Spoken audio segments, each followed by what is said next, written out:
Culture Qualité est un balado destiné aux professionnels d'assurance qualité et en TI. Nous sommes une communauté d'assurance qualité qui explore les dernières et les meilleures approches pour vous aider en toute agilité.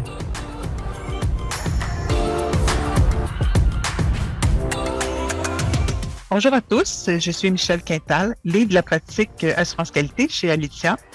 Je suis accompagnée de ma fidèle collaboratrice Samia Sali-Kacher, avec laquelle j'ai eu la chance d'avoir, par le passé, des échanges, des discussions passionnantes sur notre métier. Pour ceux qui ne la connaîtraient pas encore, Samia est une coach qualité et agile qui se démarque par son ouverture et sa vision innovante de la qualité. Aujourd'hui, on va discuter d'une question qui nous est fréquemment posée, à savoir comment choisir le bon outil de test. J'aurais le goût de débuter cet échange sur l'axe de la motivation. Samia, pourquoi est-ce qu'on se pose encore cette question? Il me semble que même dans les débuts des années 2000, on se posait cette question-là. Alors, pourquoi elle est encore à propos? Et bonjour Michel, bonjour à tous. Merci encore une fois de me permettre de partager, je dirais, mon expérience sur un sujet passionnant encore une fois. Donc oui, effectivement, c'est un sujet qui n'arrête pas de revenir, ce sujet-là. Puis je pense, Michel, si on regarde un peu, si on prend un pas de recul en arrière, euh, on va voir qu'aujourd'hui, il y a encore beaucoup de projets d'automatisation qui sont abandonnés dans les organisations, hein. Puis ce que je pense, c'est que, en fait, les professionnels de TI lient forcément cet abandon au fait que, ah, on n'a pas choisi le bon outil de test. Donc c'est souvent, ça revient souvent, c'est encore problématique aujourd'hui. Il y a aussi, le fait que, on dirait que les organisations, heu, cherchent un outil magique. Fait que, tu sais, quand on est dans cette idée-là de vouloir trouver l'outil magique qui va traiter tous les problèmes, ça pourrait être aussi une motivation derrière cette question qui revient encore aujourd'hui. Et il y a aussi, la confusion. Parce que je réalise, en tout cas chez mes clients, c'est que aussitôt qu'ils me posent cette question, juste au sein de la même organisation, les personnes ne voient pas l'outil de test de la même manière. Un développeur, tu sais, a sa propre pensée de son outil de test, à lui-même. Un analyste d'affaires a sa propre pensée. Et ce qui fait que peut-être il y a trop d'initiatives dans les organisations justement autour de ce tooling, je dirais, de test, mais qui ne se croisent pas. Donc, moi, je te dirais, il y a tout ça qui fait qu'encore aujourd'hui, on est stocké à la même étape, au même endroit. C'est-à-dire, OK, là, c'est sûr qu'on comprend pas comment on doit choisir notre outil de test.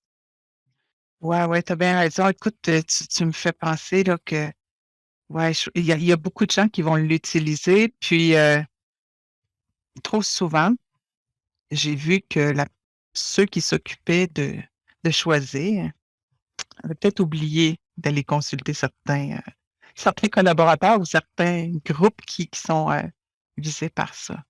Ouais, effectivement. Écoute, je pense qu'on pourrait faire une discussion juste là-dessus. Mais j'aimerais ça aujourd'hui qu'on se pose une autre question. Ça veut dire que, dans ce que je comprends, ça veut dire qu'il faut vraiment regarder non seulement pour qui, mais c'est quoi l'objectif, dans quel contexte qu'on est. Donc, comment on doit choisir cet outil-là ou j'irais même à dire ce coffre d'outils-là. Est-ce qu'on peut parler plutôt d'une approche de dire on va chercher un coffre d'outils plutôt qu'un outil pour répondre à, à différents besoins? En fait, je trouve que c'était un très beau mot, effectivement, qui répond mieux, du moins. Parce que si on prend justement, tu sais, si on prend nos tests, hein, les tests qu'on veut automatiser, on va le prendre comme ça tout simplement.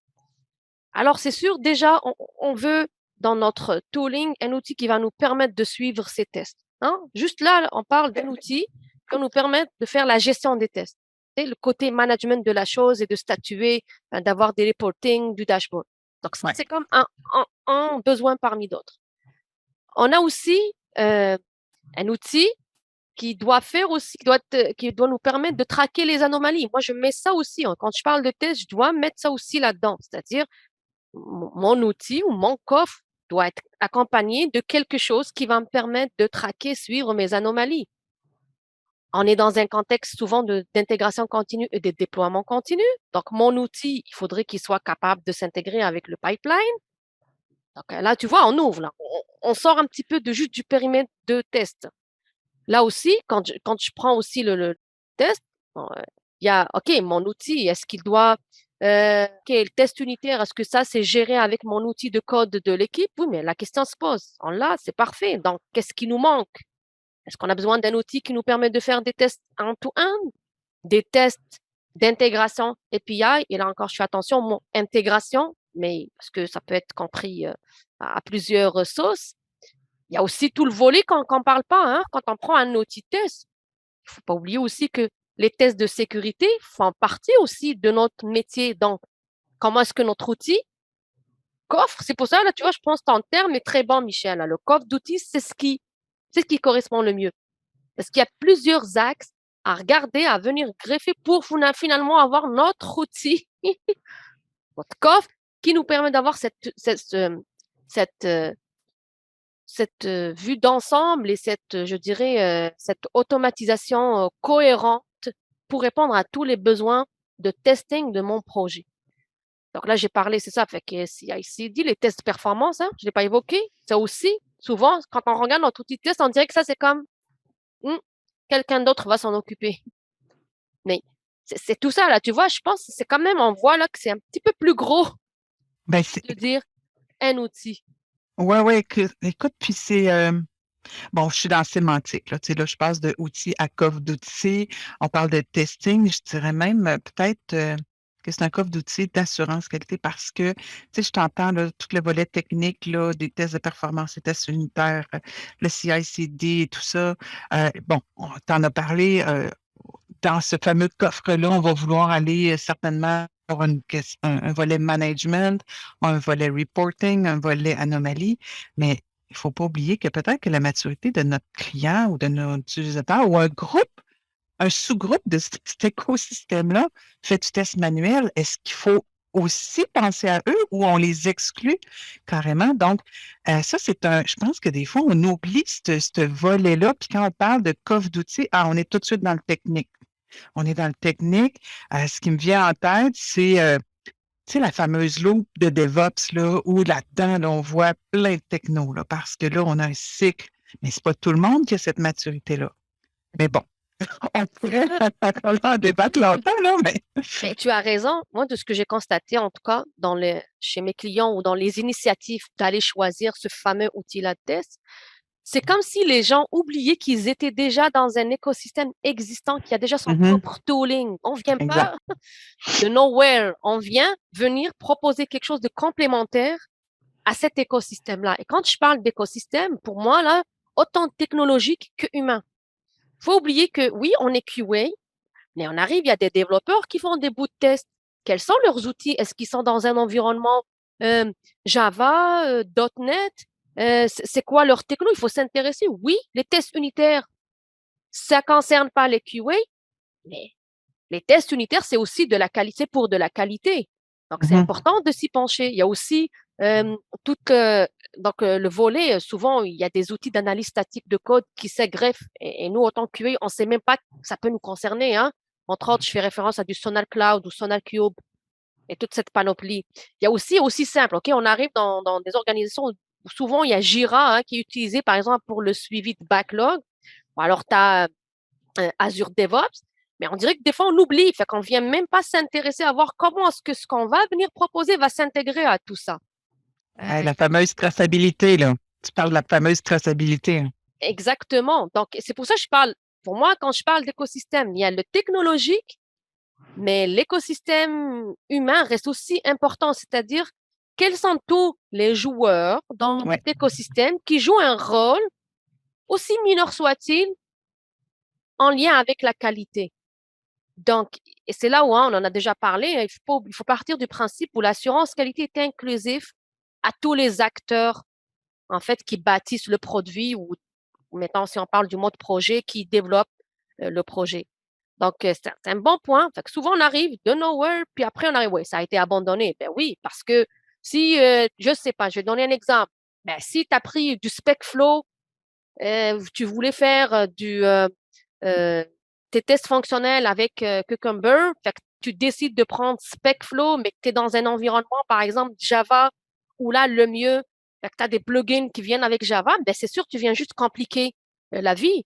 Et là encore, Ouais. c'est comme une parenthèse, on ne va pas parler de BDD aujourd'hui, mais ça en est un des exemples que je pense qu'il mériterait un podcast pour voir pourquoi la plupart enfin, des initiatives BDD n'aboutissent pas.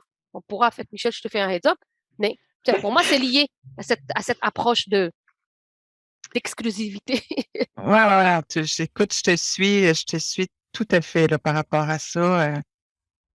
Oui, les initiatives, ouais, Puis, sont Michel, souvent. justement, je me pose, excuse-moi de t'interrompre, moi, je me posais aussi la question, souvent les QA aussi, quand ils arrivent, j'ai comme l'impression qu'ils oublient carrément toute la notion de niveau de test et de type de test. Ouais, C'est comme s'ils arrivaient déjà, ils se positionnent juste dans un niveau end-to-end et ouais. don't care about tout le reste. Oui, oui, écoute, tu m'interpelles tellement, je m'excuse, je t'en coupe la parole. Euh, Dans les interventions de coaching, même auxquelles je suis appelée à répondre, ou même quand on me consulte, ou j'ai déjà vu, vous aussi, les coachs, vous avez intervenir là-dessus, on vient encore à notre fameuse stratégie de test. On a dans notre stratégie, il faut couvrir la pyramide où on va regarder les différents types de tests. On va avoir des besoins au niveau des tests unitaires, des tests d'intégration, quelle que soit la nomenclature qu'on y donne, on va aller jusqu'à du test d'acceptation ou du test exploratoire. Tu sais, au tout début, on parlait d'un outil. C'est impossible d'avoir un outil qui va répondre à tous ces besoins-là parce que chacun a un objectif particulier, a des acteurs particuliers aussi là-dedans. Tu en as parlé de tout le contexte, dans quel contexte on doit l'intégrer aussi. Il faut se poser les questions à revenir à notre stratégie puis se dire quels sont les types de tests que je fais maintenant, que je serai prêt à faire plus tard. Et donc, penser que ce coffre d'outils-là doit répondre à mes types de tests actuels, mais à ceux de plus tard, et donc évoluer dans le temps également. Donc, je pense que c'est important de prendre en compte aussi tous ces niveaux et ces types de tests-là pour pouvoir choisir les bons outils. Puis encore là-dedans, ben, non seulement tu sais, l'assurance qualité, tout ça, ça évolue rapidement, les types de tests, tous nos contextes autour. On voit, moi-même, j'essaie de faire une vigie, là, mais on voit des outils pour chacun de ces besoins-là qui émergent en continu. Qu'est-ce qui, tu sais, faut donc, j'imagine, aussi être très à l'affût du marché par rapport à ça. Écoute, tout à fait, Michel, avant de revenir à la question du marché, si j'abonde dans ton sens pour les niveaux de tests et les types de tests, ben, personnellement, je pense que ça aussi, ça va mériter un podcast parce que même là, Michel, j'ai l'impression quand je parle à des gens d'un niveau de test, encore une fois, là, je vois intégration qui crée une confusion totale Oui, dans les équipes. C'est comme si c'était figé, hein. Chacun avait sa propre idée là-dessus. C'était figé et la vérité se retrouvait dans la tête de chaque individu. Donc, je pense, Michel, ça, ça va être un sujet qu'il faudra qu'on regarde. oui, Moi, je vis des batailles des fois où à devoir justifier. Ah non, ça, c'est pas intégration, ça, c'est un test système. oui, C'est pas, c'est pas il n'est pas là mon problème. Mon problème est de savoir est-ce que j'ai bien couvert on a besoin. mon besoin, est-ce que j'ai la qualité attendue. Donc, peut-être, juste te fais un heads up, là, je suis dans mon tronc, Michel, mais ça, je pense que ça va, parce que là, j'avais le goût tu sais, d'abonder là-dessus pour détailler, mais c'est un sujet vraiment, en tout cas, à mon avis, c'est la même question se pose encore aujourd'hui sur les fameuses pyramides de tests et les types de tests, Oui. comment on les distingue. Mais oui, tu as raison, c'est ta question avec le marché, là. Écoute, vraiment, ça, c'est aussi un autre élément. Moi, ce que je vois, c'est qu'il y a des gens aussi qui arrivent parce qu'ils ont une expérience, ils maîtrisent un outil qu'ils ont utilisé depuis 10 ans. Donc, pour eux, c'est comme c'est un choix facile, naturel. Il va venir te dire, ah, on va prendre cet outil-là. Donc, sans nommer les outils, mais sans regarder. OK, sans aller regarder, OK, mais cet outil-là dans le marché, il est rendu où? Parce qu'il ne faut pas oublier aussi que tous ces outils-là, quand on regarde qui s'offrent à nous, on a plusieurs donc, sites donc, qui nous permettent d'avoir ces listes de benchmarking. Bon, il y a Gartner qui offre ça aussi. Il y a donc Capterra. Il y a vraiment il y a plein de sites, moi, que je regarde qui donnent cette liste Oui. d'outils. Alors, moi, je parle de cette liste d'outils sont catégorisés dans les métiers de test. OK? Mettons un Mhm. classement, mais on peut aller juste regarder, les checker de temps à autre pour voir est-ce que notre perspective est toujours au bon endroit. Est-ce qu'il n'y a pas des outils dont on n'a jamais entendu parler qui émergent et qui nous facilitent la vie plus que plus qu'avant. Mais pour ça, c'est sûr qu'il faut prendre, moi je dirais, aller regarder, quand je dis regarder dans le marché, demander aussi l'avis des autres, enfin, des autres experts de métiers de QA, que ce soit dans les groupes qu'on peut trouver sur LinkedIn ou je sais pas, je dirais Facebook, mais là, je ne pense pas. Mais maintenant, dans tous les réseaux sociaux, on peut aller juste demander à des gens, nous donner un avis. Puis il ne faut pas avoir peur d'entendre les feedbacks négatifs parce que ces feedbacks-là aussi, ça peut nous interpeller. Donc, il faut aller les chercher, ces feedbacks-là, basés sur de l'expérience réelle. Il faut aussi donner la chance, OK, à des outils. Mais là, pour moi, le meilleur exemple qui me vient à l'esprit, là, à un moment donné, maintenant, je prends Selenium, OK, on était stocké sur limitation, limitation, limitation, OK? Mais on n'a même pas été regardé aujourd'hui. Selenium, c'est devenu quoi? Fait il y a eu beaucoup d'évolutions. Il y a des choses que Selenium offre maintenant qu'il n'offrait pas avant. Donc, restez ouvert pour voir qu'est-ce qui se passe dans le marché. Ce n'est que comme ça, je pense qu'on peut avoir une étude qui fait du sens, selon moi. Donc, connecté avec le marché, connecté, on a parlé du marché aussi, il ne faut pas oublier aujourd'hui aussi que pratiquement toutes les organisations sont des phases de modernisation de leur système. Donc, ils sont en train d'aller vers du cloud de plus en plus. On est dans ce mindset-là. Donc, étant dans ce mindset-là, je pense que même nos études stratégiques sur les outils doivent s'adapter à ça. Ça va de plus en plus vers des technologies microservices.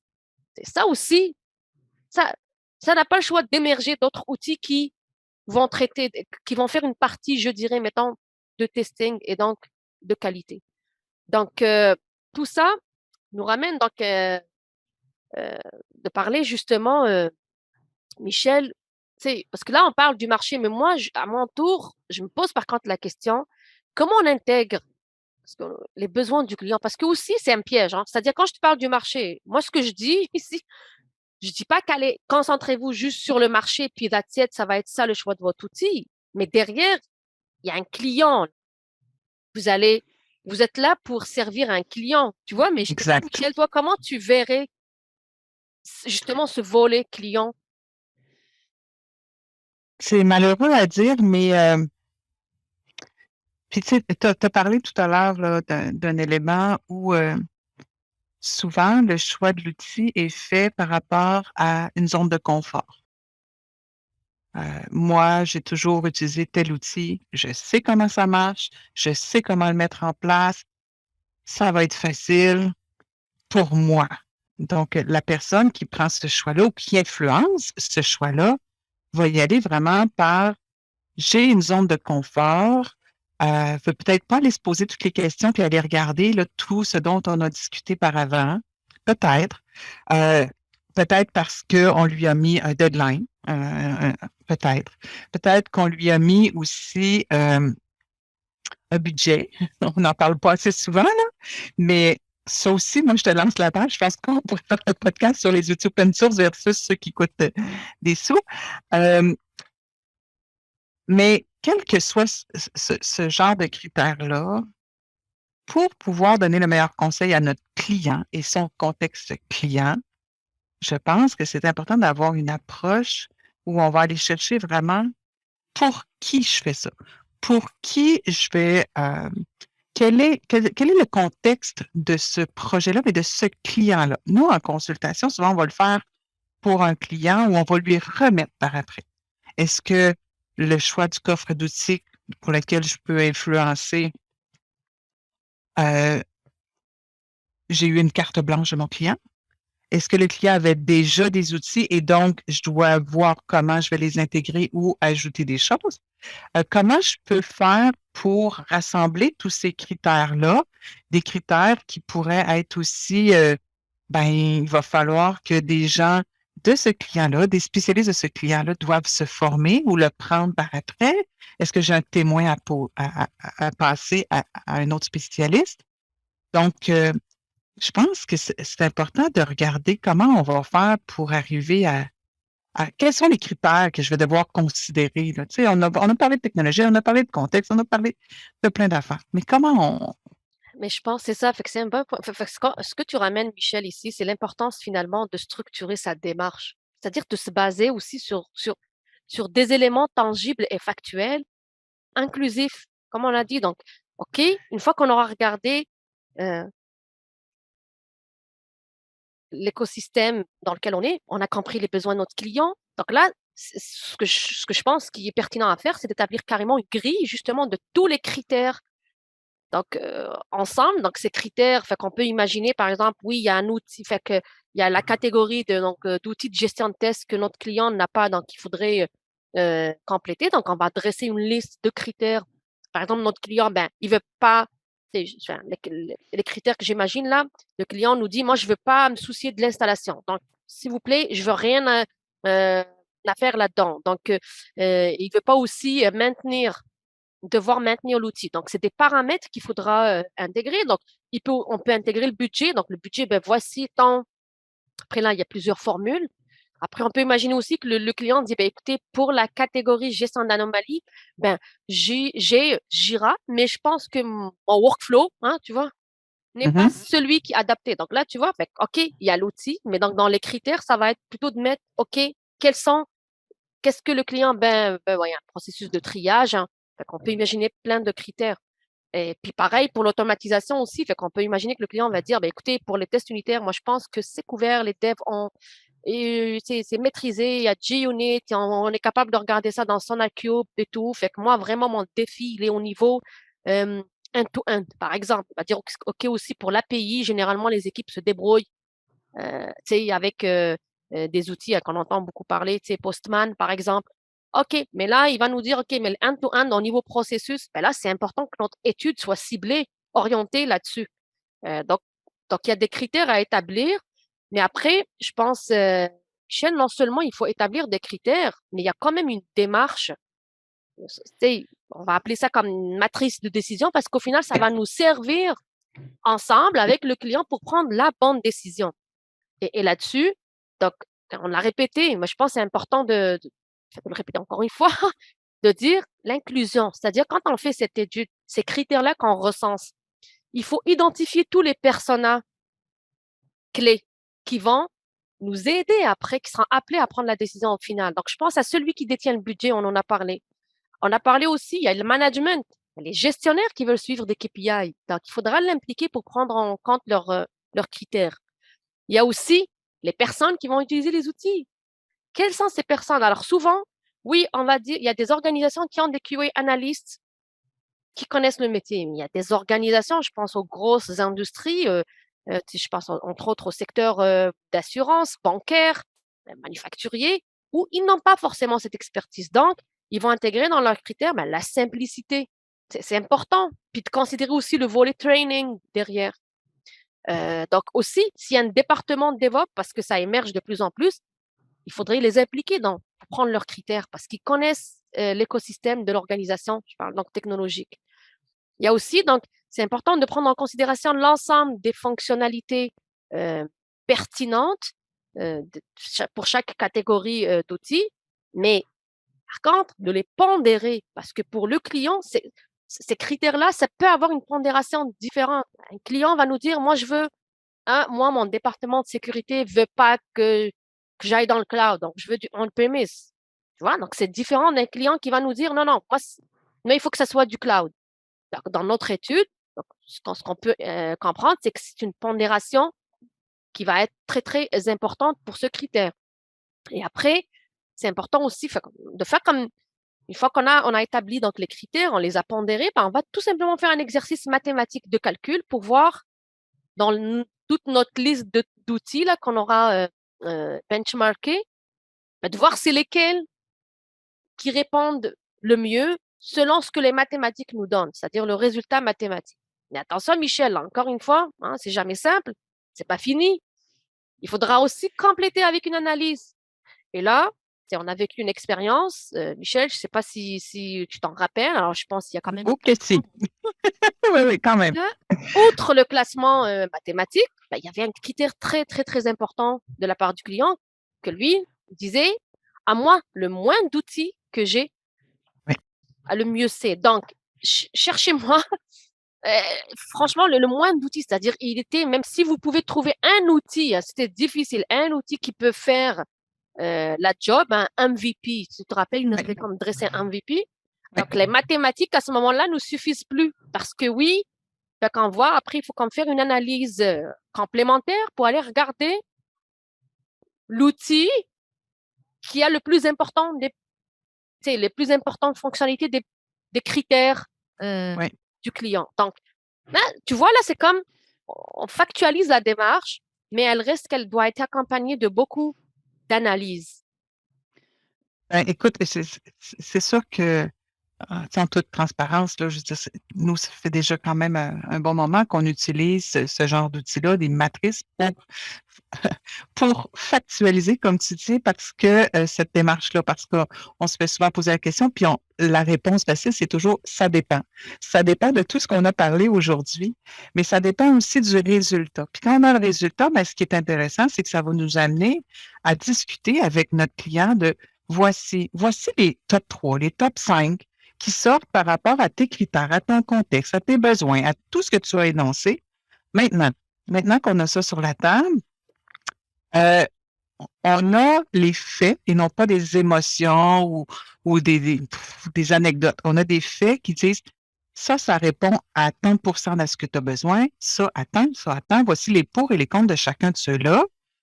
Et donc là, on a l'élément pour dire voici notre coffre d'outils. Mais une fois qu'on a ce fameux coffre d'outils-là, qui évoluera avec le temps et tout ça, la deuxième question qu'on nous pose, c'est OK, maintenant, comment le mettre en place?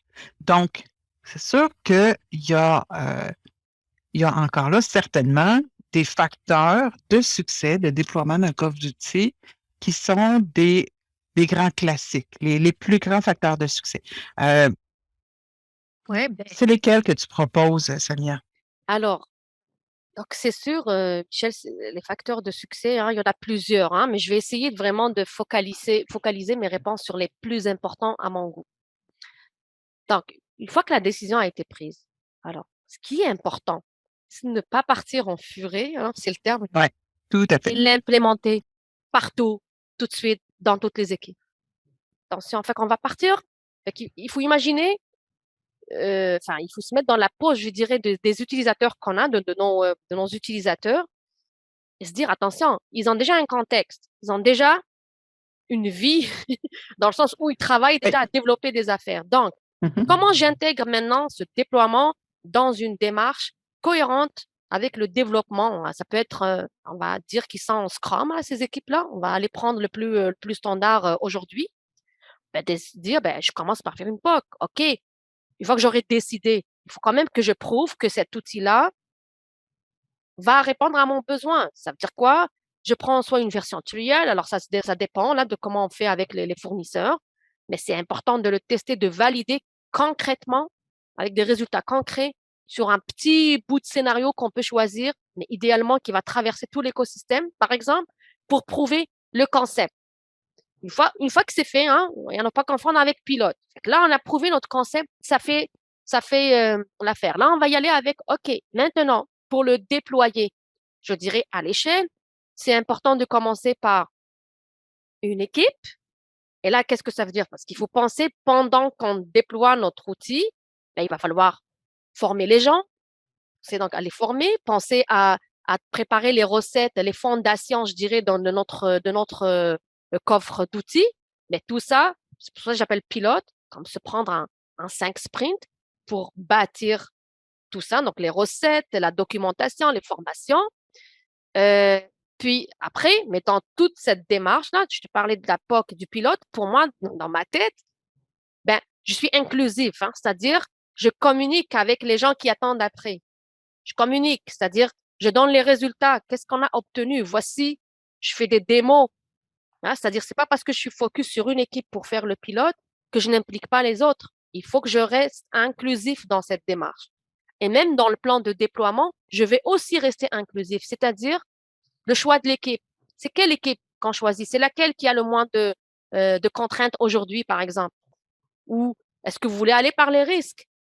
Est-ce que vous voulez qu'on commence par end-to-end? Je reste inclusif et j'implique mon client en tout temps. Par la suite, ben, c'est important de se mesurer. Hein, je te dis là, faut pas oublier que le client, s'il fait tout ça là, c'est pour se défaire des problèmes qu'il vit. Donc, c'est important de lui démontrer de façon continuelle que ce qu'on vient de mettre en place vient alléger de plus en plus le problème qu'il observait. C'est-à-dire le pourquoi qu'il voulait avoir ce coffre d'outils-là. Tu vois, donc c'est Ah important. oui, Je ne sais pas si j'ai répondu, mais pour moi, ah oui. c'est les paramètres importants que je vois. Et puis peut-être, là, tu l'as dit tantôt, Michel, ce qu'on vient de dire là, pour moi, ça doit s'inscrire dans l'exercice de stratégie, de test et d'automatisation. Ce Tout à n'est pas fait. une initiative qui est déconnectée de la stratégie. Finalement, on est dans le tooling de la stratégie. Donc, c'est comme si j'insiste, mais pour moi, c'est important.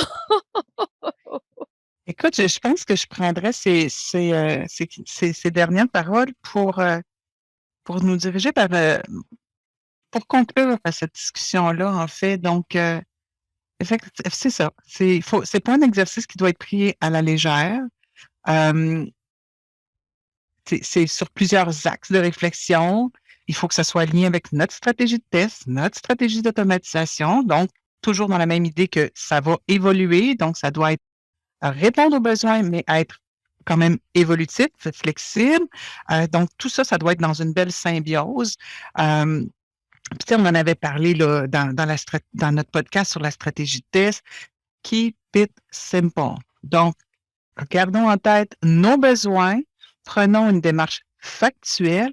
Puis ça va se faire, ça va être un exercice qui va demander euh, de, de mettre beaucoup de réflexion, mais qui va être quand même allégé par le fait qu'on va se poser les vraies questions au début. Ça va éviter bien des déceptions par rapport ou des accrochages. Là.